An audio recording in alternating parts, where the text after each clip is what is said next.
নমস্কার বন্ধুরা, সবাই কেমন আছেন? আশা করি খুব ভালো আছেন। আপনাদের আশীর্বাদে আমিও খুব ভালো আছি। কাকলি ব্লগে আপনাদের স্বাগত জানিয়ে আবারও নতুন ব্লগে চলে এসেছি আপনাদের নিয়ে। আশা করছি ব্লগটি আপনাদের সবার খুব ভালো লাগবে। আজকে রবিবার বন্ধুরা, সকালবেলা উঠে ঘরের কাজ সেরে, আজকে জানেন রবিবার আমি কিছু ঘরের কাজ সময়টা একটু বরাদ্দ রাখি, কেন সারা সপ্তাহ কাজ তো করতে পারি না সেইভাবে।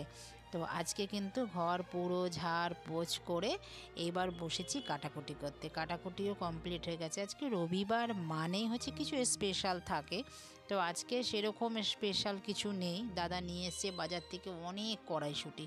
এই দুদিন আগেও অনেকগুলো কড়াইশুঁটি নিয়ে এসছে, আজকেও কড়াইশুঁটি নিয়ে এসছে। তো কড়াইশুঁটি বেছে ফ্রিজে তুলে আজকে রান্না করব লাউ। একটা গোটা বড় লাউ নিয়ে এসছে। দেখলেন সব কাটাকুটি কিন্তু আমার কমপ্লিট। আজকে দুপুরের মেনু থাকবে মাছের মাথা দিয়ে লাউ আর উচ্ছে ভাজা, টকের ডাল আর মাংস ঝোল। আজকে মুরগির মাংসর ঝোল করব। আজকে অন্যদিন দেখেছেন অনেক কষা কষা করি, আজকে একদম পাতলা ঝোল করব।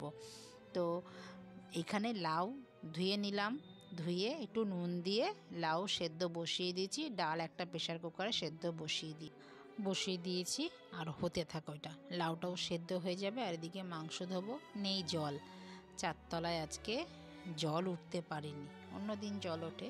তো আমার একটা বালতি জল ভরা আছে, সেই ভরা জল দিয়েই স্টোর করা জল দিয়েই কাজ চালাই। আবার যখন জল আসবে তখন ভরে নেব।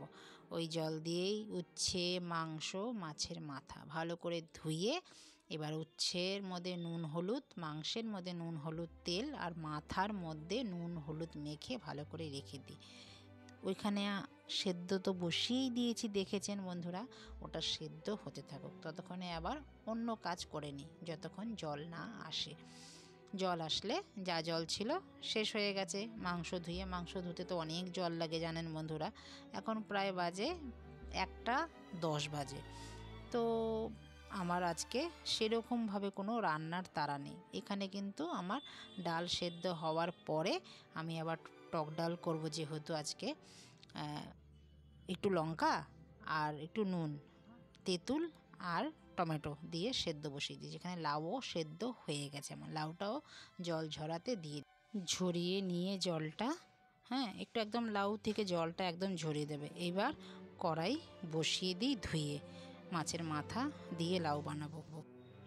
মাছের মাথাগুলো এবার লাল করে ভালো করে ভেজে নেব, তাতে বেশ লাউটা টেস্ট হবে। এই এবার আমাদের গরম পড়লো, আমাদের ঘরে কিন্তু এবার লাউ চললো যতদিন গরম থাকবে। আর গরমকালে লাউ কিন্তু খাওয়া কিন্তু খুবই ভালো। শীতকালেও লাউ খাওয়া খুব ভালো, পেটের পক্ষে তো লাউ খুব ভালো। আর লাউ খেলে জানেন বন্ধুরা, একটা সিক্রেট কথা বলি, রোগা হওয়া যায়। এটা কিন্তু একদম সত্যি কথা। যারা একটু বেশি হেলদি তারা একটু লাউ রান্না করে না, একটু সেদ্ধ খাবেন, দেখবেন অনেকটা করে। আর লাউয়ের জুস খাবেন, একদম 1 মাসে কিছু তো ওয়েট গেইন করবেই, একদম চ্যালেঞ্জ। তো মাছের মাথাগুলো সব ভাজা হয়ে গেছে, বেশ কড়া করে ভেজে নিয়েছি। এবার দিয়ে দিয়েছি একটু তেজপাতা আর 2টো কাঁচা লঙ্কা। লাউতে যেহেতু আমরা ঝাল খাই না, লাউ একটু আমরা মিষ্টি মিষ্টি খাই। আর সাদা জিরে ফোড়নে দিয়ে লাউগুলো দিয়ে দিলাম একসাথেই। দিয়ে এবার ভালো করে নেড়ে এবার দিলাম একটু হলুদ, একটু জিরের গুঁড়ো আর অনেকটা দেব ধনে পাতা আর চিনি, যেহেতু আমরা লাউ একটু মিষ্টি মিষ্টি খাই। তারপরে একটু বেশ ভালো করে মিনিট 10 ভালো করে নাড়বো, একটু বেশি করে আঁচ দিয়ে, মানে পুরো ফুল আঁচে এটাকে রান্না করব এখন, যেন জলটা একদম না থাকে লাউয়ের মধ্যে। একদম শুকনো লাউ আজকে রান্না করব।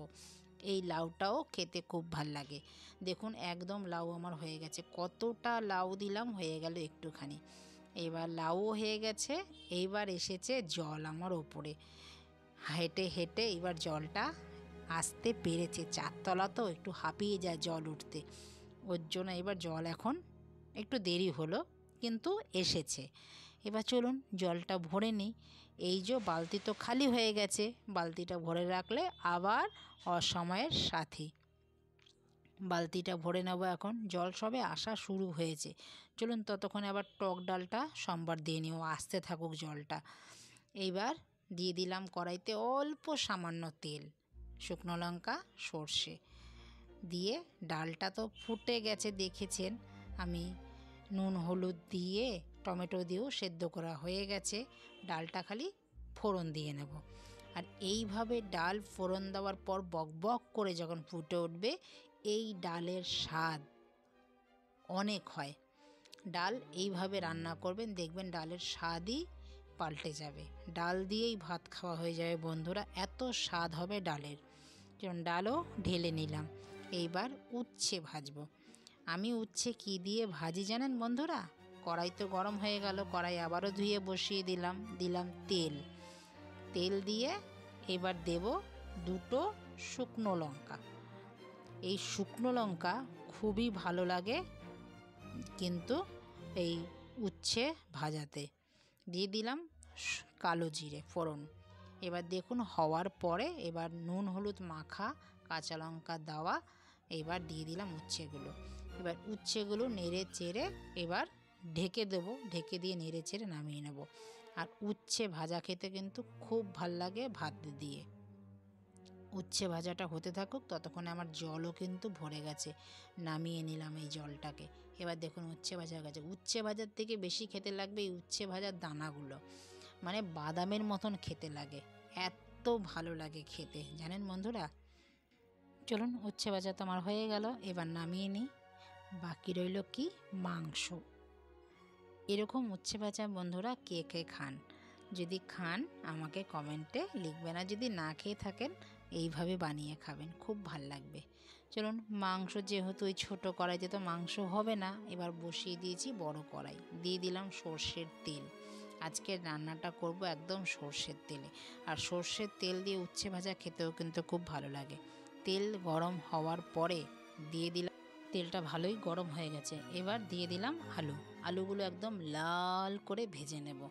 নতুন আলু বেশ লাল করে ভাজলে খেতেও ভালো লাগবে। আর যেহেতু আজকে মুরগির মাংসের ঝোল করব, ঝোলের মধ্যে আলু ভালো করে ভেজে দিলে ঝোলের টেস্টটা ভালো হয়। আর দেখুন একদম লাল করে ভাজা হয়ে গেছে। আলু বন্ধুরা ফেটে উঠছে, আলুও যে ফাটে সেটাও জানতাম না। তো চলুন আলুগুলো কিন্তু বেশ লাল করে ভেজে নিয়েছি, এবার তুলে নিই। তুলে নিয়ে এবার যা তেল আছে ওই তেলের মধ্যেই এখন দিয়ে দেব দুটো তেজপাতা, দিয়ে দিলাম পেঁয়াজ গ্রেট করে। আজকের মাংসটা একটু অন্য টাইপের রান্না করব, যেহেতু ঝোল দিলাম। আর পেঁয়াজটা একদম লাল লাল করে ভাজার পরে এবার দিয়ে দিলাম লঙ্কার গুঁড়ো, হলুদ, নুন, জিরে, আদা, রসুন আর ধনিয়া গুঁড়ো দিয়ে সামান্য একটু জল দেব। আর নুন তো দেবই, স্বাদ অনুযায়ী নুন তো দিয়েইছি। এবার দিয়ে দিলাম অনেকটা টমেটো। দেওয়ার পরে এটা গ্রেভিটা খুব ভালো হয় টমেটোটা দিলে পরে। এর মধ্যে কড়াইশুঁটিও দিতে পারেন বন্ধুরা জানেন, এর মধ্যে ধনেপাতাও দিতে পারেন, তাতে কিন্তু টেস্ট আরও বেশি ভালো হবে। আজকে আমি দেবো না, যেহেতু ঝোল করছি বলে, কষা কষা করলে আমি দিতাম। এবার দিয়ে দিলাম নুন হলুদ মেখে রাখা মাংসগুলো। মশলা কিন্তু অর্ধেকটা আমার কষানো হয়ে গেছে। এবার মাংসর মধ্যে মশলাটা এবার ভালো করে কষাবো, যতক্ষণ একদম কষে না সব মিলেমিশে একাকার হয়ে যায়। দেখুন এইভাবে মাংস মিনিট 10 ভালো করে নিচ থেকে নেড়ে নেড়ে যেন তলায় না লেগে যায়, ভালো করে নাড়বো এবার যতক্ষণ। এবার নেড়ে একটু ঢেকে দিই। চলুন ঢেকে দিলে কি সেদ্ধটাও বেশ ভালোভাবে হবে। মাংসর লেগ পিসগুলো প্রচণ্ড বড় বড় করে দাদা কেটে নিয়ে এসছে, তো এগুলো কিন্তু ঢেকে ঢেকে ভালো করে রান্না করতে। প্রথমেই আমি জল দেব না। এবার ঢেকে ঢেকে রান্না করলে যে বাষ্পটা তৈরি হবে সেই বাষ্প দিয়েই মাংস একদম ঢেকে মিলেমিশে একাকার হয়ে যাবে। এবার দেখুন কষানোর পর এই অবস্থায় মেয়ে চলে এসছে দেখুন আমার রান্নাঘর। মাংসের আলুটা বলছে মেয়ে দেবে, দিক, ও একটু শিখুক রান্না, কিভাবে রান্না করি আমি। মাংস আমার হয়ে গেছে। তো বন্ধুরা ভিডিওটা আপনাদের কেমন লাগলো? যদি কোথাও ভালো লেগে থাকে লাইক কমেন্ট শেয়ার করে চ্যানেলটিকে সাবস্ক্রাইব করে আমার পাশে থাকবেন। আর তো দেখা হচ্ছে পরবর্তী ব্লগে, ততক্ষণে সবাই ভালো থাকবেন, সুস্থ থাকবেন। আর ভিডিওটা যদি কোথাও ভালো লেগে থাকে লাইক কমেন্ট শেয়ার করে দেবেন। তো দেখা হচ্ছে শিগগিরই আবারও নতুন একটি ব্লগে। তো আবারও বলছি ততক্ষণে সবাই ভালো থাকবেন, সুস্থ থাকবেন। নমস্কার, টাটা।